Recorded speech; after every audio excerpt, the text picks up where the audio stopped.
Só com o cupom FBUTEC você ganha até R$100 de bônus para apostar na KTO. Tá esperando o quê? Link na descrição. O pessoal nos comentários aqui lembrou que você é o cara que tem coragem de criticar o Guardiola e não baba ovo pra ele. Caralho, então. Vamos lá, vamos discutir sobre isso que me interessa esse papo. Então, assim, né? Qual que é a sua opinião Muita gente fala, sobre o pô, Guardiola? você não gosta do Guardiola? Você odeia o Guardiola? Não, cara, eu admiro. Pô, eu tô pro Holanda. Sim. E muito do trabalho dele, dos conceitos dele, vem do Cruyff. Ele é cruyffista. Sim, Você sim. pega a contracapa do livro dele, do primeiro livro dele, ele fala assim, eu não entendia, não sabia nada de futebol até conhecer Johan Cruyff. Então, assim, não tem como você não admirar o trabalho do cara, é espetacular, o cara é brilhante, inteligente, é o técnico disparado mais influente desse século. Assim, eu não odeio o cara. Eu não gosto, uma coisa que me incomoda é unanimidade. Então, por exemplo, durante muito tempo o Bernardinho, técnico de vôlei, me incomodava. Quer dizer que eu acho ele um mau profissional? Um técnico ruim? Não, o cara é extremamente vencedor, não sei o quê. Mas aqui no Brasil teve uma época que assim, qualquer muito coisa mal que nessas ele Olimpíadas, fala inclusive. é aquela coisa do coach. Não, vamos ouvir o que o Bernardinho. Se botasse ele para candidatura para presidente, não, porque tudo que ele faz, olha, é tudo organizado. E teve Quiser jogo- transformar ele em técnico de futebol, lembra uma época? Então, aí lembra um dia que uma vez a seleção brasileira de vôlei perdeu, facilitou um jogo para ter um caminho melhor na competição? Não, tá vendo? Ele Estratégia, pensou. tática. Então, como ele vê a competição, então aqui era melhor perder para poder. Cara, se um outro cara era malhado por Malhado. que esportividade é essa, não sei o quê. Né? Tem um tema polêmico que é o Ayrton Senna. Muita gente, o Ayrton Senna virou um deus, né? Você não pode falar um. Então, mas peraí, o Senna. O Senna Tele tem um pouco disso. o Senna tem 65 poles e 41 vitórias. Então você pensa assim: 65 vezes o Senna saiu em primeiro, em mais de 20 vezes ele não conseguiu vencer a corrida. Então o Senna é um cara muito rápido, talvez acho que era o piloto mais rápido da história, mas ele tinha problemas. Então ele batia muito, quebrava tal. E aqui no Brasil, se você faz alguma crítica ao Senna, você é excomungado, entendeu? Então assim, exatamente. aí você não gosta do Senna? Não tenho nada contra, não, admiro, puta piloto, defendeu o Brasil e maravilhoso, tal, adoro o automobilismo, tal. Mas tem umas figuras, o Flavinho Gomes bate muito nessa tecla, né? Sim. Você não pode falar um lado do Ayrton Senna que, pô, cara, você vai ser... Antipatriota. Não, né? e aí, vai ser o que me incomoda é que é o seguinte, cara, assim, se a gente for analisar na ponta fria do lápis, se comparar a idolatria do Senna com a do Pelé, eu diria que no Brasil é mais pra mais. Ayrton Senna Então, mais, do que pro mais. Pelé. Um preto que fez o mundo descobrir quem era Brasil e um playboy branco que brincava de tirar racha, assim. É isso, assim, entendeu? Então, as pessoas têm uma ideia assim do Senna, muita gente cenista, como ele é o símbolo da perfeição, como homem, como... É porque não tirava o membro dedo da da boca. sociedade e tal, não sei o Teve quê. muito com a construção da mídia E também. quem isso acompanhou mais de isso, perto sabe, ele tem defeito, ele tem problemas, Claro. não sei o que. Então, até como piloto, você pode questionar uma outra coisa, decisão, ele errou aqui? Não pode, né? Assim, parece que o cara é perfeito. Então, o Guardiola tem um pouco isso.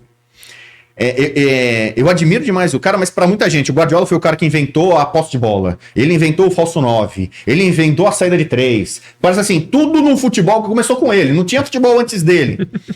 E aí eu falo, não, a Espanha foi campeã do mundo e ganhou por causa do Guardiola. A Alemanha ganhou a Copa em 14 por causa do Guardiola. Então parece assim, sabe, o futebol... A Espanha, o Tic-Tac, ganhou a Eurocopa em 2008. Já tinha ali a base ali do que seria essa... O aragonês, né? Ele não tinha chegado no Barcelona, no Guardiola, entendeu? Era o Então aragonês. tem jogos em que ele erra muito, muito em mata-mata, sobretudo partidas mais agudas da Champions, em que ele foi superado pelo técnico adversário. E tendo mais material 4x0 em humano. casa com o Bayern contra o Real Madrid do Ancelotti. E sempre ele teve ótimo material humano, né? Não dá pra falar que ele só ganhou Champions porque tinha Xavi, Iniesta e tinha o Messi. Ele ganhou, o trabalho que ele faz com o City é espetacular, tal. Com muito dinheiro infinito e não sei o quê. Então, eu procuro relativizar as coisas, assim, né? Eu adoro o cara, mas eu aponto erros dele. Então, logo que eu voltei, teve a fusão que eu voltei pra ESPN, que ele perde a Champions League, chegou num programa lá e eu comecei a falar de vários problemas dele, fiz um texto, uma coluna mostrando nos últimos 10 anos, né, que ele ficou uma década sem ganhar a Champions, né? Sim. Problemas em jogos em que ele não foi legal. E muita gente depois começou a entender que ele mexia muito na estrutura do time em algumas partidas-chave, e às vezes quebrava a cara. Joga contra o Lyon, que ele é melhor, vai espelhar o Lyon e quebra a cara, sabe? Então, E aí muita gente no começo, cara, mas esse cara critica o Guardiola é intocável. Falei, cara, não, ele erra, ele falha. Não quer dizer que ele é ruim. Eu gosto do Mourinho também, muito pelo personagem, pela figura, mas um técnico que... Pô, o cara fez chover, foi campeão com o Porto, que tinha Carlos Alberto Delay, entendeu?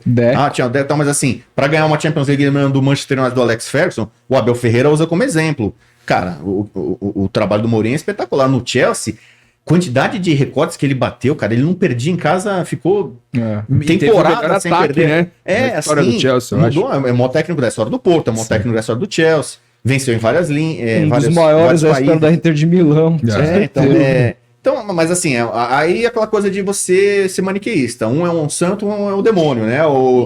Então, por exemplo, assim como eu admiro o Messi e o Cristiano Ronaldo, quem que você prefere? Eu prefiro o Messi, que eu acho que o Messi é mais genial, mais brilhante e tal.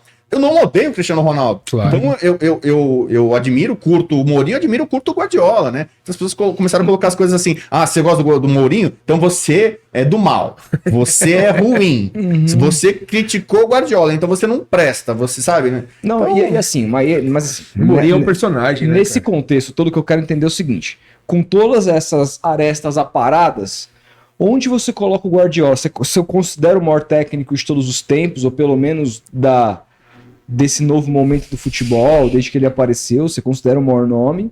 E se você tivesse no auge do Guardiola, seja lá qual auge que você acha que é o mais relevante, seja a Champions agora mais recente do City, seja lá no Barcelona, enfim, e o Mourinho no auge, pro seu time, você contrataria quem? O Guardiola. Eu defendi, eu tenho algumas posições malucas, assim, antes do Filipão ser chamado para assumir a seleção, lá na Copa das Confederações 2013, ali eu já defendi o Guardiola. Falei, cara, o Guardiola... A CBF é rica, ela tem um faturamento anual mais de 1 bilhão hoje, né? Cara... vai pra cima do Guardiola. E ele flertou uma época, flertou, nessa época ele tava aberto a isso, é um cara que sempre admirou o futebol brasileiro, gosta de bom futebol, de talento. Cara, tem tudo a ver com a seleção brasileira pra resgatar o espírito romântico do nosso futebol, nosso estilo. Mas ele é espanhol, estrangeiro. Naquela época acho que se questionava mais isso. Hoje a gente tem tantos estrangeiros trabalhando em clubes que eu acho que não vai ser tão estranho um estrangeiro na seleção brasileira. Mas o Guardiola, a seleção brasileira não é pra ser qualquer um. Vamos botar um estrangeiro só pra ser um estrangeiro que tá na moda. O Guardiola é o cara perfeito, ideal para assumir a seleção brasileira. Ele voltou a falar agora, talvez, de que tem esse desejo de treinar uma seleção. Inglaterra tá de olho nele, a Holanda fez oferta para ele, já abriu as portas para ele, a Holanda tá precisando de treinador, e ele tem muito a ver com a linha do Cruyff e tal.